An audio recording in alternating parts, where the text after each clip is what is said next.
So I picked up this Walthers jewelry store kit. This is one of their Cornerstone series plastic kits. It's a nice 3-story brick building for a small town or city. It's got a unique storefront. It's got a little curved entrance, which I really liked. You can see that there. And when I bought it, I didn't realize I already had it. So now I have two. So the only thing you could do when you have two kits is kit bash them and make a 3-story building into a 5-story building. So that's what we're going to do. Let's get started. So what I'm going to do is use all the parts to kit bash it into a taller structure. Since I have so many matching parts, it's a great opportunity to do that. And what I need to do is fit it on this site plan. It's hard to tell here, but it's at an angle. There's a slight taper to the lot size because my street goes at an angle. So I'm going to try to fit it in here and see how that works.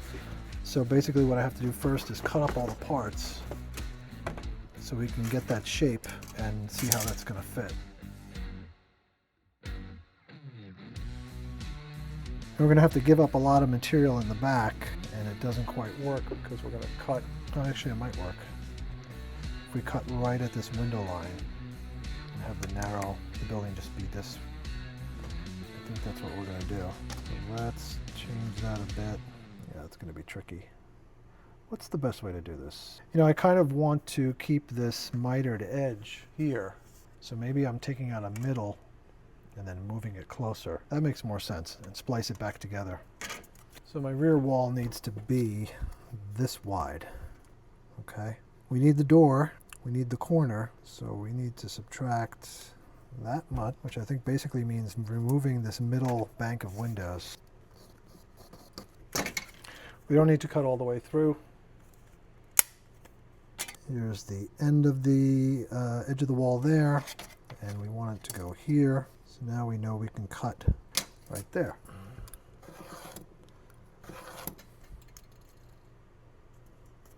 So now I have the right width. So I'm definitely going to have some kind of gap here. I mean, I can sand that. I might get a better seam on it. But if I do, I'll just put a pipe, and it's also in the back, facing the back of the layout, so I'm not that concerned. But now it gives me that taper, and I should just be able to take this wall and just bring it back to here. Now the only thing I could see happening now is this wall's too long. As this comes in, this dimension and this dimension change. So that's okay. But let's just still work on the back wall. We have to do this again, the exact same thing, because now we're adding a few stories. So I'm going to just take the part I need.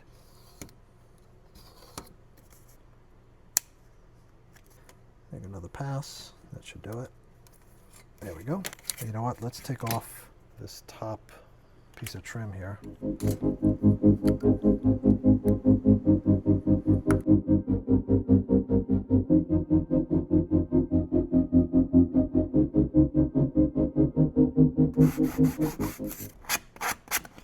Well, I'm still going to have a gap there, but we'll hide that with something. I'm not too worried about it.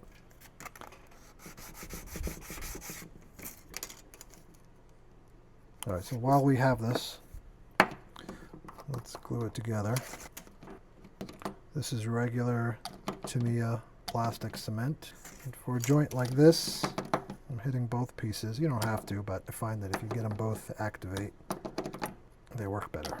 All right, that was a little sloppy. Once it's starting to hold a little bit, I would flip it over and get a healthier amount of the plastic in the joint. If you want, you could take some styrene. In fact, that's what I'm going to do. Going to cut some splicing strip, and it'll just help this hold itself together.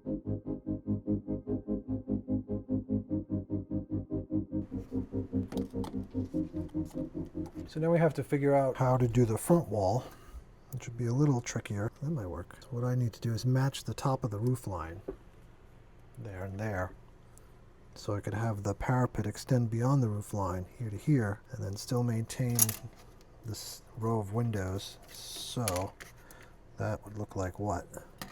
That. So I think the best thing to do first is to take off this bottom section here.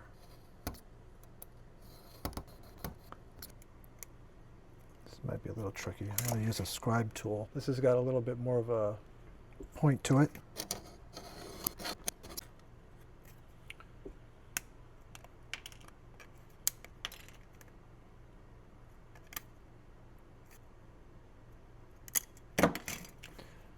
Again, there's going to be gaps here and there, but we can always fill them with some plastic putty or cover them with a detail or a vent or a sign or whatever we have to do. I'm not going to worry about those things. Let's line this up again.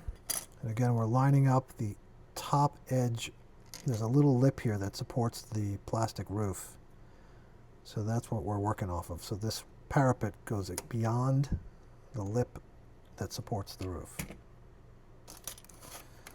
Now the brickwork on the front might not match very well, but there's nothing we can do about that.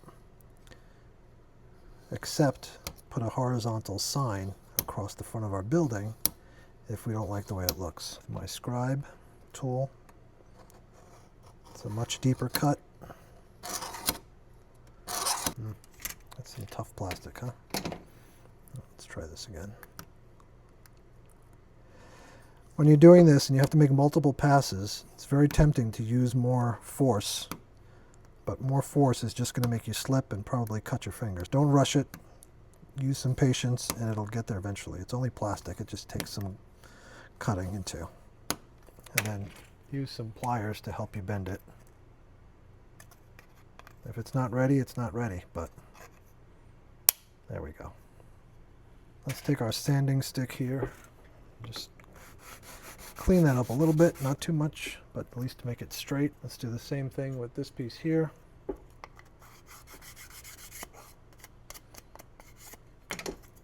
And see how we did. That's actually really not bad at all. There's some little chips there, but we'll figure out how to fill that later. And there's some repeating brickwork here, which is fine. It'll all blend in once it's painted. But now we have a 5-story building when we had a 3-story building. Okay, so let's just glue this together. I'm pretty confident that's where it should be. Check one more time. Okay.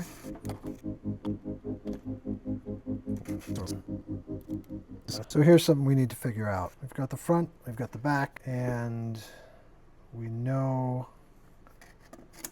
that once we take this wall and kick it even a couple of degrees, the dimension's no longer what it was. It's going to be slightly shorter than it needs to be because we've swung it on this pivot here. So I could go through a lot of trouble to extend this with a tiny sliver of brick, or cut this section of the brick it needs to shorten it, but then I lose that nice miter that was included with the kit. Or I could leave the gap in the back here and cover it with a drain pipe. Wouldn't that be nice and easy? I think so. So that's what I'm going to do. I'm not going to make this harder for myself. I'm going to make it easy. Let's take it right under the lip. If I just screw this up and I cut it at the wrong height, all I have to do is glue it back together. So save these pieces, these offcuts.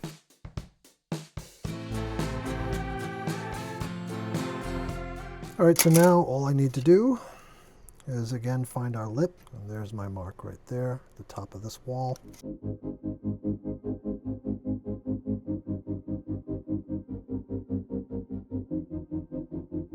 So I jumped ahead here and got these pieces together just the way I did these guys. For these, midway I switched to this 1/4-inch square tubing just because I had some extra, and it's made it nice and strong as far as rigidity. But again, I've got a seam here. I'm going to have to patch it up somehow with some putty or something later on.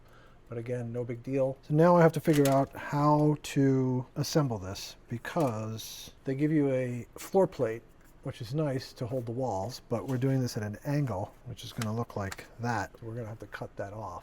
But that's not the real problem. The real issue is once I put these walls up like this guy goes here, this guy goes here, and so forth. The real problem is once I put these walls up and close this in, I got to reach down to put these windows in. And that's not going to be fun. But I don't see any other way around it. I don't want to paint each individual wall and weather it and then join them and then have to touch up the seam and match. I'd rather have one continuous paint job all around the building. So I think I'm just going to have to suck it up and deal with getting my hand in there somehow. And then we're going to chop off this sliver.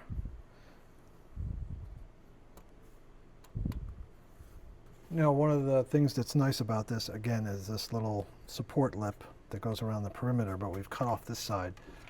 So I've got some 1/16 inch square styrene, and I'm just going to duplicate the same situation. So I've switched glues. I forgot I had this guy. This is much easier to use with the needle applicator. And this joint's been giving me a little trouble here.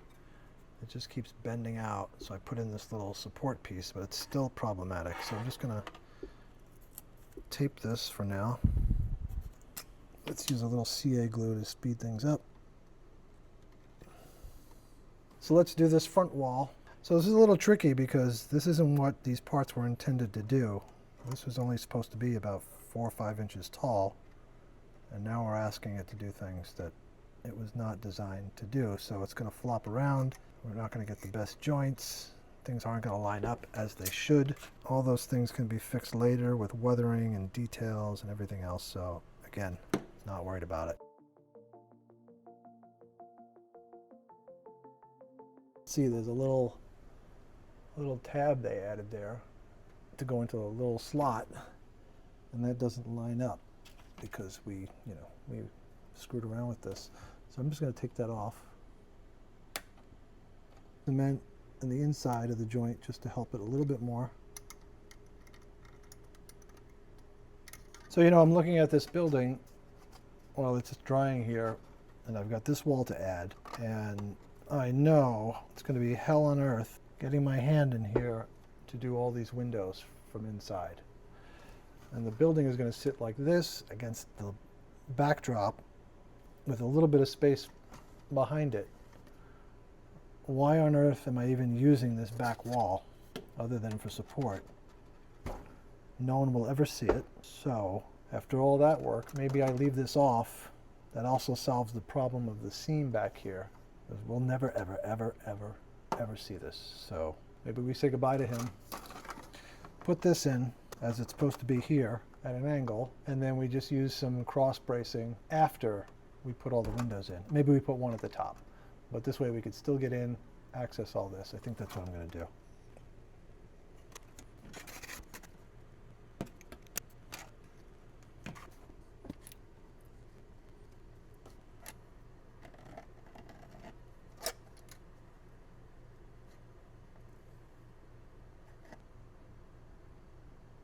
So many times with these joints, you really got to use every finger you have here. So I added a brace here in the back, some more styrene tubing, just to keep it from flopping around too much. This is still weak, but I'm going to leave this open so I can get in here later to do these windows. I've got to fill these gaps, and I'm going to use some Tamiya modeling putty. It's a gray putty that dries pretty rock hard. And I'm going to use an X-Acto knife to apply it because I want to be a little bit surgical about it. I don't want to apply too much. So I'm almost putting my knife in the gap to get it in there. And that's probably even too much. If I get it on the bricks like I'm getting it now, I'm just going to paint it later as if it were a brick repair. So it could be a concrete color later or anything we want. So again, I'm not concerned about it. Just makes the building look a little older. In fact, why not embrace it, make it a bigger patch like that?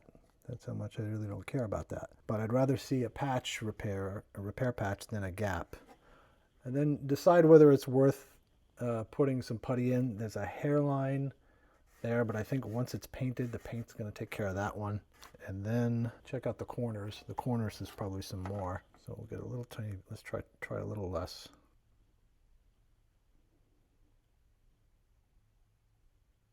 Again, the smallest of the gaps will get filled in with paint, but like that's pretty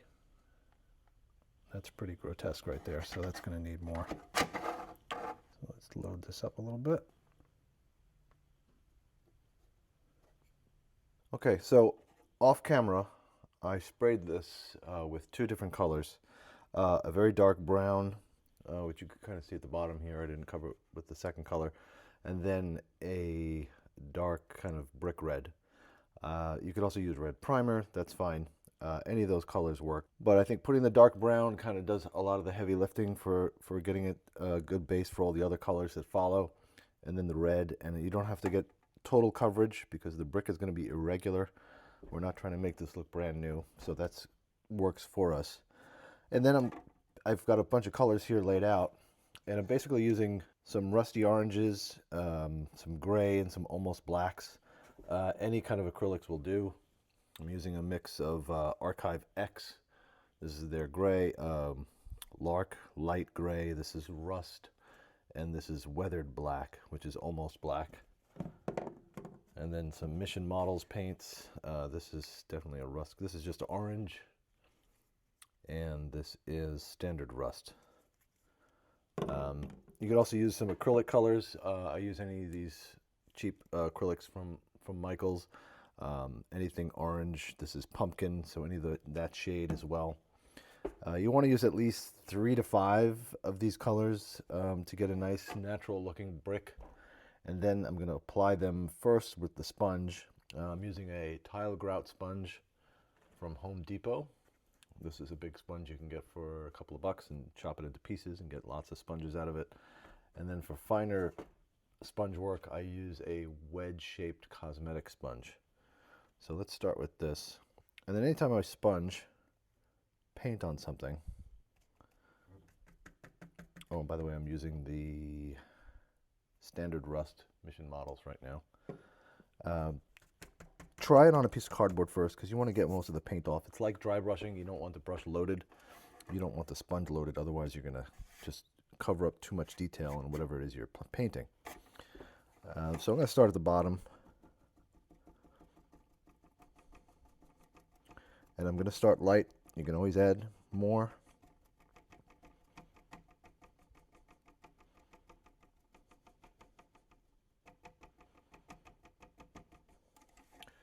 And you can see I'm not painting everywhere. I'm not applying the sponge to every surface, every inch of the surface. So kind of random all over the place.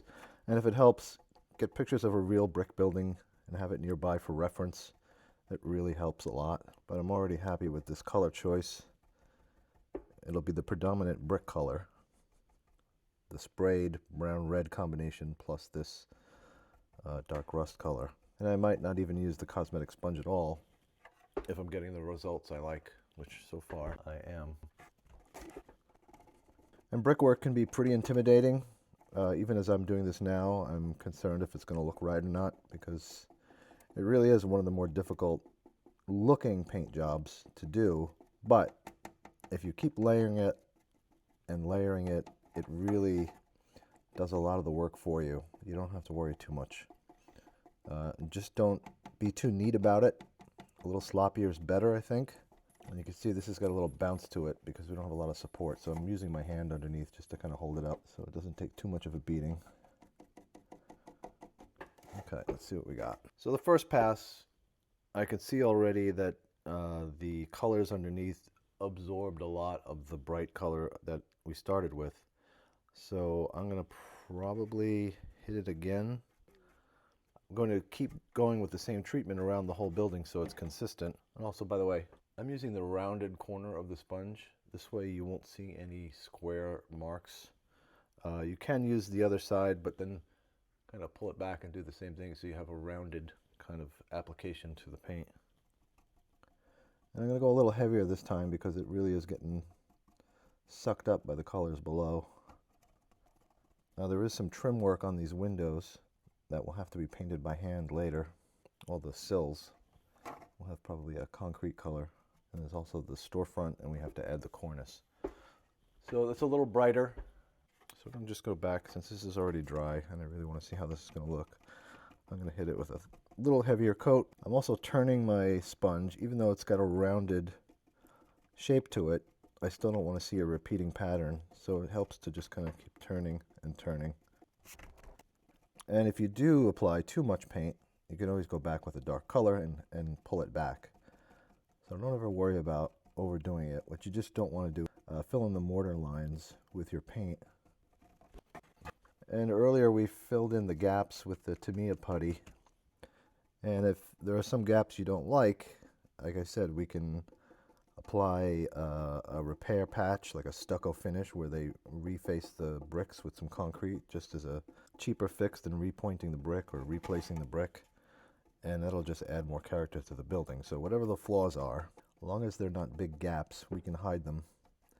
And you can always just stick a sign on there, or a roof, a wall vent, any kind of detail, So I'm not worried about any of these flaws because I think they're all going to disappear. All right, that's pretty good for now. So I'm going to let this dry real quick. So now I've got this SP Lark Light Gray from ArchiveX. And let's try it on top of what we already have.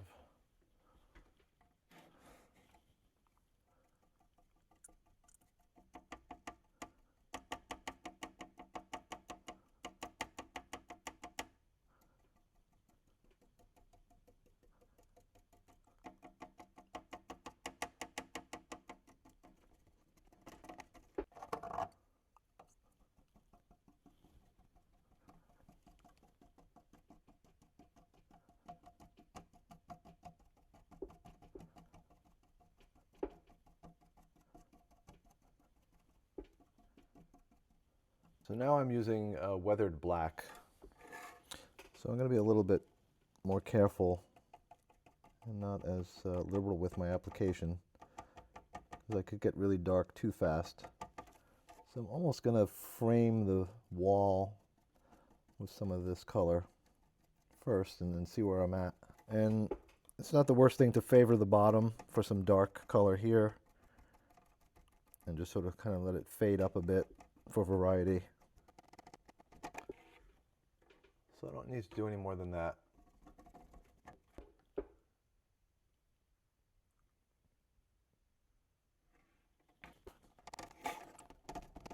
I think my last choice of color is going to be this orange color here. And this I'm definitely going to use sparingly.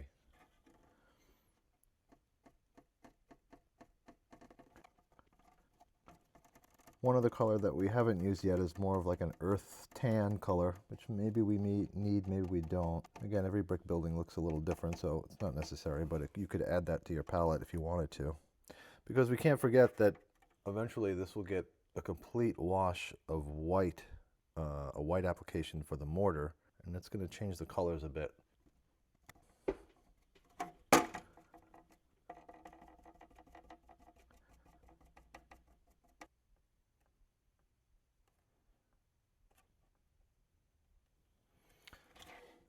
So now we're going to paint individual bricks, and this is the tedious part, of course, but it's the part that really makes the brick look to scale. And you don't have to do thousands of them or even hundreds of them, but just enough so your eye sees the size of an actual brick by itself, and then suddenly it can figure out how big this is what we're looking at. And again, we're going to use the same colors we used with the sponge, but just on one brick at a time. And if you wanted to, you could do a whole cluster of the same color, like that. So I've brought out a tan color. This is Desert Tan from Mission Models. And I'm going to use that as my concrete sill color. So we're going to paint the top edge of all these sills.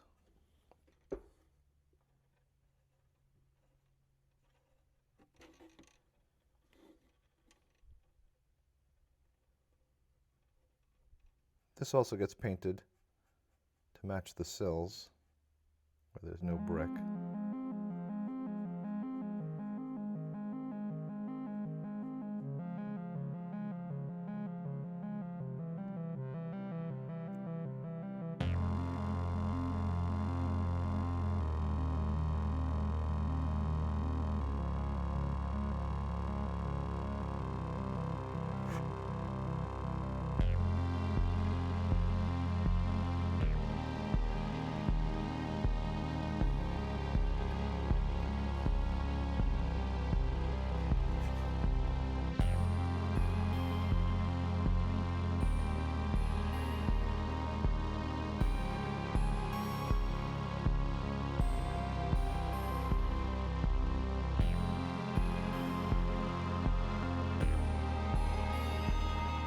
So I just primed all the windows for this model, as well as the cornice here, and I need them to match this green that I started on the bottom. This is Coach Green. So I really don't look forward to painting these with a brush, so I'm going to have to airbrush these.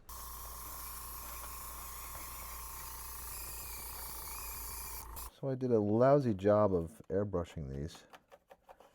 I use a little too much water to thin out the paint, This is the Coach Green from Archive X.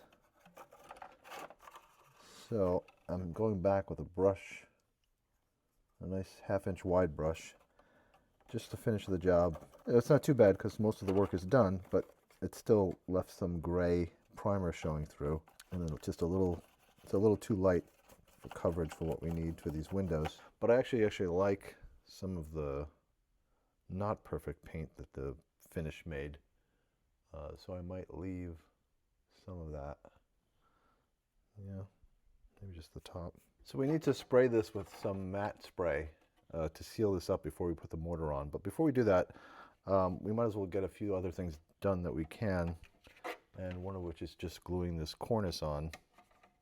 Now I've gone and painted this, so let's see if I can do this. I need to get some plastic exposed here so I could use the plastic cement and get a good join. So this should do the trick. All right, there's some raw plastic there. And the only reason we're doing this is because it'll just tick a few things off the list that we have to do, and it's a little satisfying to the more it starts to look like the finished model.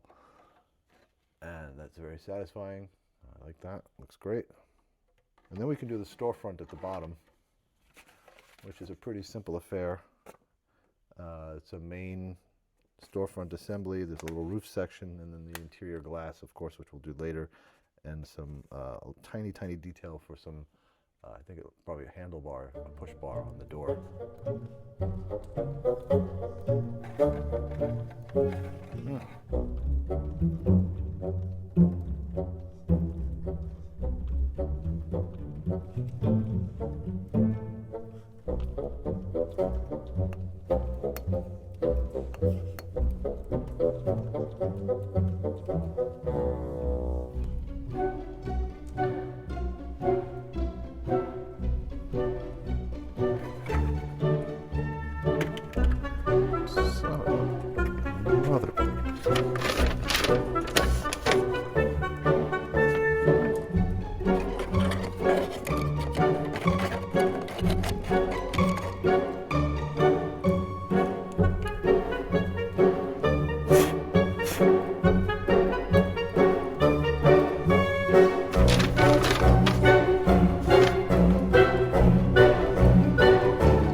Hopefully when we put in this clear glass, we don't have as much a fight. So I'm just going to hold this a little bit until the glue dries. All right, so now we need to put in some mortar. I sprayed this with a matte finish, and sometimes I would use white paint diluted with water or alcohol and do a finish over the brick, but I'm going to try another technique using weathering powder.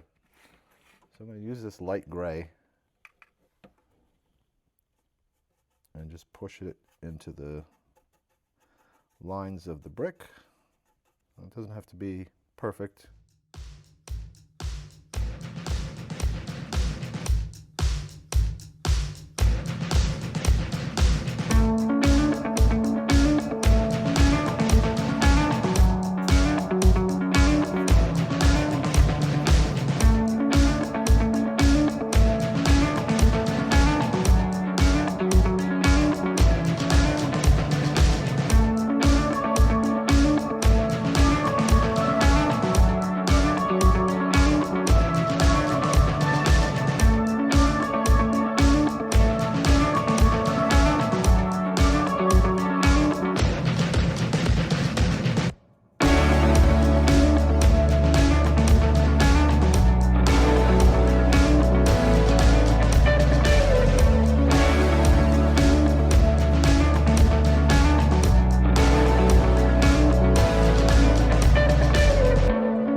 now I'm going to seal it once again with matte finish. Hopefully I don't lose too much, but some of the brighter pockets will kind of get diluted, which is good. So I'm pretty happy with how this looks. It's got a lot of variation to it. You know, in HO scale, a white mortar line is probably thinner than a hair, so they don't really need to be seen. Like, there's really no mortar here, but it's got a white wash to it, so I'm okay with that. I can see the bricks. So I've got some black artist oils here, and I've diluted them with mineral spirits and mineral spirits here to create a wash to give this a little bit of weathering.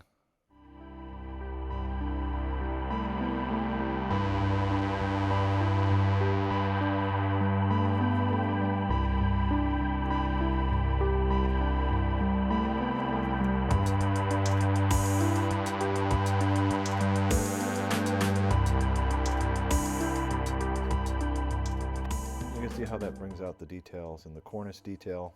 I'm hesitant to do it on these concrete sills and bands going across the front. I think they're fine as they are. So now we just have to apply the same wash to all the windows, and then once that's done, we can get the glass on here and then start getting the windows in. So I've got all these windows painted. I ended up doing these in the house in front of the TV. It's because it's a little tedious. So we sprayed these with the green. I brushed them with the same green again, and then I applied a black oil wash over them, which is why you could see some of the detail shows up there, and it's kind of nice. And then Walthers supplies you with these plastic pieces of glazing, so I've added them all to the backs of the windows on the sprue, just because it was easier than having a big pile of things. So I'm going to start popping these out and then get them glued in place in the building. Now the problem is with each of these windows, I've painted the area where the plastic is, so I might have to individually scrape a little bit of paint off to get a surface to glue, which is a pain in the neck.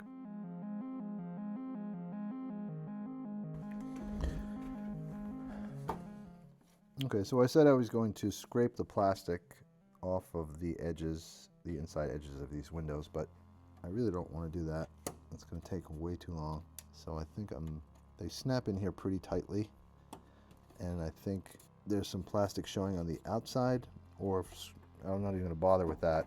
I'll just hit it with a little drop of CA glue on each one after they're in place.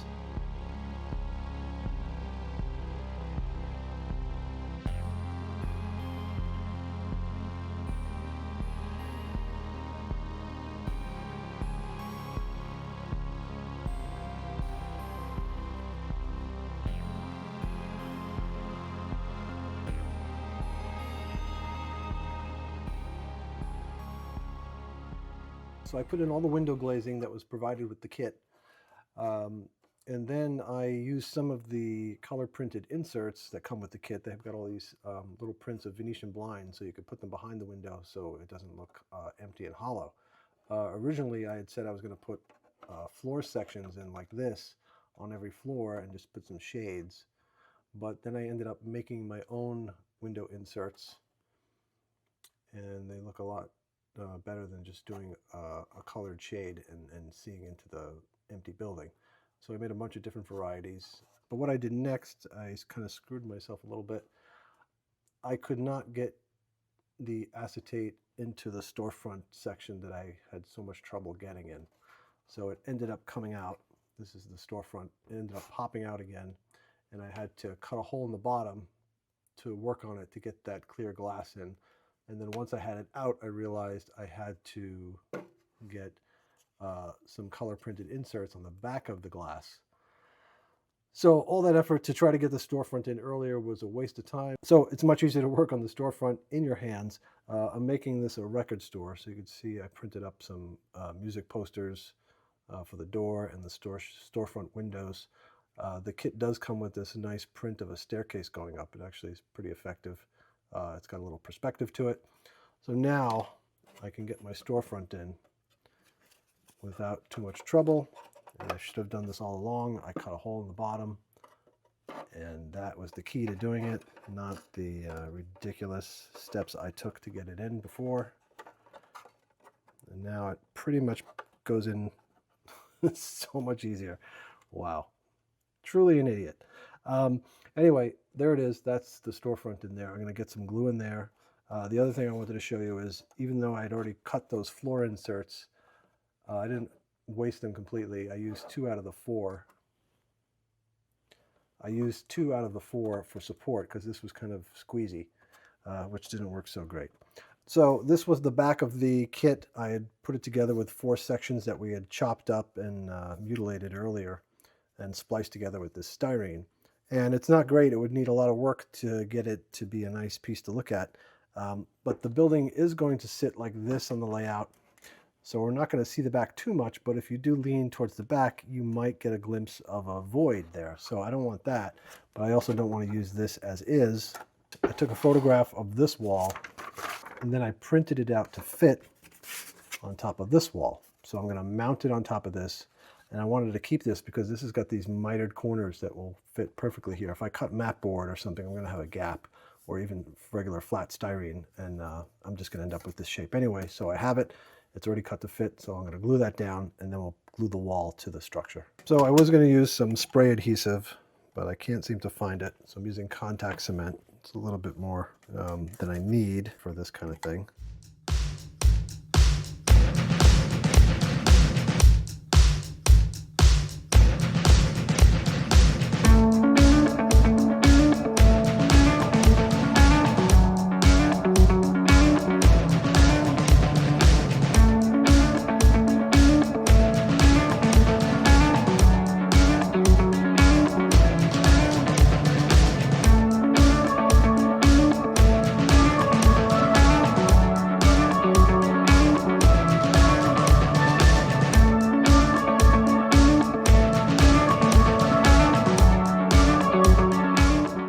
So this is as far as I'm going to go in this video with this structure. There's still a lot more to do. I need to add air conditioners. I need to add tons of details on the roof, a roof access shed, chimneys, vents. I've got to do graffiti on the sidewall, but it would just take up too much time in this already long video.